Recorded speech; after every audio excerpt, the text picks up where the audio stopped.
Económicas.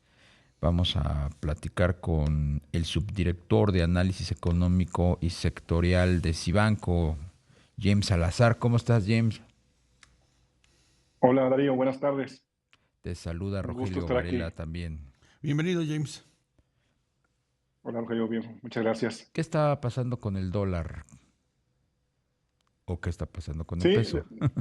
digamos que en las últimas semanas, en los últimos meses, o sea, del- si hacemos un poquito de historia, ¿no? Había cierta perspectiva con el triunfo de Trump para el dólar de forma generalizada, se estaba fortaleciendo por estos planes económicos que traía.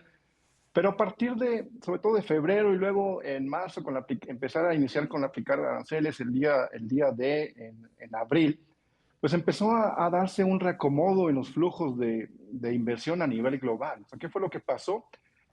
Los inversionistas, fondos de inversión o grupos financieros, empezaron a preocuparse por la situación de Estados Unidos. O sea, empezaron a generar cierta tensión estas políticas comerciales y eventualmente la política fiscal con esta reforma que está actualmente en el Congreso discutiéndose por parte en Estados Unidos y las implicaciones que esto pueda tener para la economía norteamericana, sobre todo las implicaciones en términos, los aranceles de inflación y de menor crecimiento económico con el riesgo de una recesión y el tema fiscal, pues, lo que pueda terminar sucediendo con el costo financiero, porque aquí hay que recordar que el nivel de deuda de Estados Unidos es alto, estamos hablando de una razón de 120% en términos del PIB. Entonces, la preocupación que hay es con este paquete fiscal, pues que el endeudamiento crezca. Entonces, todo esto generó que el inversionista empezara a preocuparse, de una especie de aumentó el riesgo país de Estados Unidos. En términos relativos contra otros países u otras economías,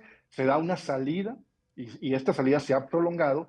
Se están deshaciendo de bonos del tesoro, ya no, también de posiciones líquidas en dólares en efectivo, y se han estado yendo a otras monedas, sobre todo euro y algunas emergentes, en particular en América Latina, como el peso mexicano, donde se le ve cierta resiliencia en la parte porque se piensa que México está saliendo relativamente bien librado en la parte de estas amenazas de aranceles. Bueno, y en términos relativos, pues a México generalmente como economía emergente se le ve bien. Esto es en términos general lo que está pasando. ¿Verdad? Hay un sentimiento, una percepción de un riesgo país más alto en Estados Unidos, incluso así lo vimos con un último ajuste hace 3 semanas en su calificación de deuda soberana, que le quitaron la triple A, y este reacomodo global de portafolios. O sea, aprovechando esto, a lo mejor como pretexto, a lo mejor hasta cierto punto exagerando en el pesimismo sobre lo que pueda pasar sobre Estados Unidos, saliéndose de posiciones de activos denominados en dólares. Claro.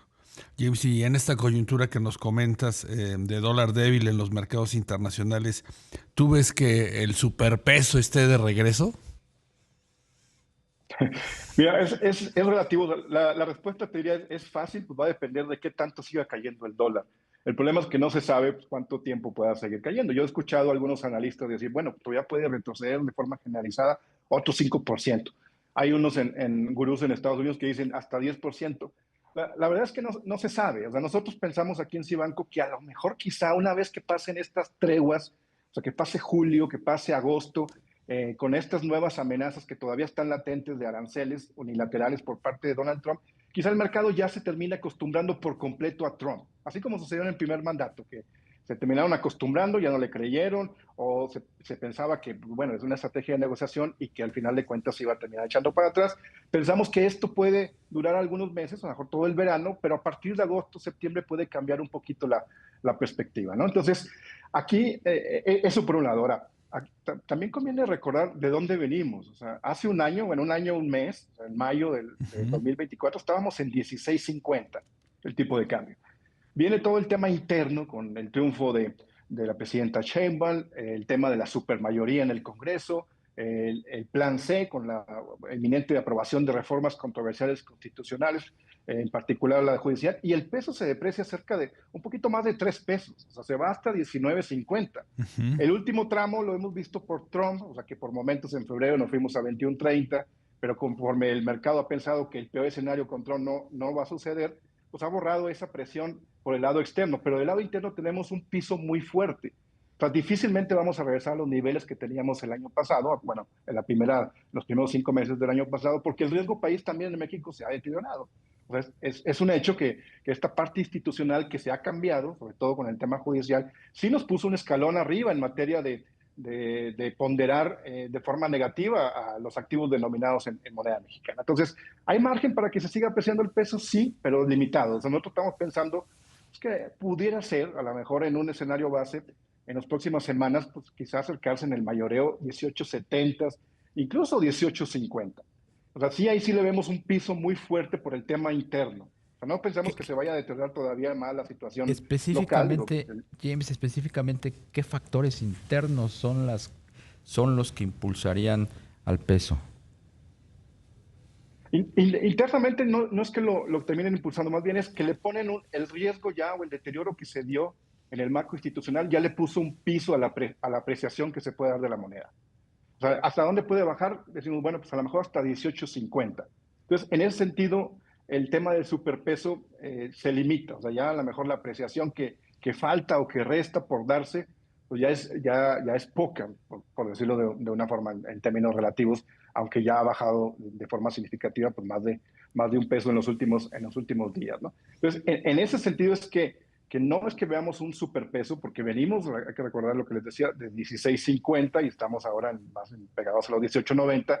Hay la posibilidad de bajarnos a 18.50, pero creemos que hasta ahí, por el tema interno. ¿Por qué? Porque el tema interno, porque sí hay un deterioro que se dio en la parte del riesgo país. Y adicionalmente, pues está, y sigue latente, porque no sabemos qué va a pasar en septiembre, una vez que tome posesión los nuevos funcionarios del Poder Judicial, conforme atraigan casos representativos y cómo vayan a ser estos laudos y las implicaciones que eso pueda tener para decisiones futuras de inversión, ¿no? Claro. ¿Y esta fortaleza del peso, James, tendrá algún impacto en la balanza de pagos? Pensamos que pues con aranceles más un peso fuerte, quizás las exportaciones pues no estén tan dinámicas como en otros años. Sí, seguramente vamos a ver un freno. El problema de aquí, bueno, no problema, pero la comparación va a seguir siendo favorable todavía para las exportaciones en términos de valor, porque el año pasado, si lo comparamos en la moneda, pues sí estamos depreciados. O sea, en términos relativos todavía tenemos una depreciación. Esta cada vez es menor. Pero por el lado de los aranceles, seguramente. O sea, y aquí quiero aclarar un punto. El mercado está muy optimista. O sea, está muy optimista con respecto a la cotización cambiaria.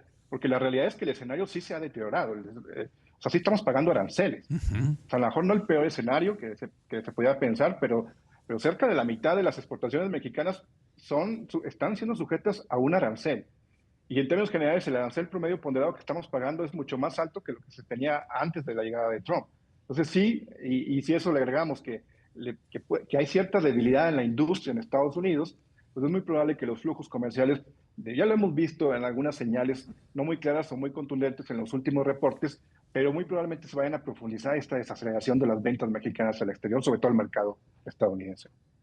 Pues el panorama ciertamente luce muy nebuloso, ¿no? Porque pues cada día parecería que se deteriora más la relación comercial y México se empieza a quedar sin los márgenes de maniobra necesarios pues para contener los ataques, la retórica de Trump. Fíjate que aquí en este sentido, efectivamente, o sea, ha sido o es una situación muy complicada. O sea, nunca vamos a saber, porque no tenemos un contrafactual para dimensionar, pero cuál es la mejor estrategia para enfrentar a alguien como Donald Trump. La buena noticia es que sigue dándose los acercamientos. O sea, sí vemos cada semana al secretario Ebrard en Washington tratando de negociar con su contraparte, con Lutnick o con el representante comercial. E incluso prueba de estos últimos esfuerzos, muy probablemente este arancel que se duplicó para el acero y el aluminio, México pueda ser excluido, hay que esperar. Se habla ahí de que con cierto volumen de exportación, digamos que no estamos tan mal, por decirlo de una forma. O sea, no estamos en el mejor escenario, pero tampoco en el peor, y el canal sigue abierto. Aunque bueno, luego vemos las protestas en algunos puntos de California y esta serie de dimes y diretes que, pues, bueno, no abonan en esta parte de los flujos o de la relación que debería haber entre dos socios tan importantes como México y Estados Unidos, ¿no? Sí, y además, James, se fortalece pues esta narrativa de la 4T de que si el dólar está bajando es porque la economía mexicana va muy bien, ¿no? Y pues quizá el análisis es muy simplista, ¿no? Concentrarse solamente en esa variable, ¿no? Sí, digamos que les gusta a los políticos este tema del tipo de cambio, ¿no? Lo utilizan mucho o tratan de utilizarlo mucho a su favor. La realidad es que, y aquí ya lo había comentado en alguna ocasión con ustedes, pero les voy a dar un dato, lo voy a recordar. Sí. Diariamente se hacen cerca de 110,000 millones de dólares operaciones en pesos en el mundo. Bien. 110,000 millones de dólares. Pues Es un dineral. El 80% se hace fuera de México. James Salazar, O sea, tenemos no, que irnos a no una tenemos. pausa. Te agradecemos mucho que nos hayas tomado la llamada, subdirector de análisis económico y sectorial de Cibanco. Al contrario, hasta luego, Darío. Nos Un fuerte vemos. abrazo. Hasta pronto. Ok.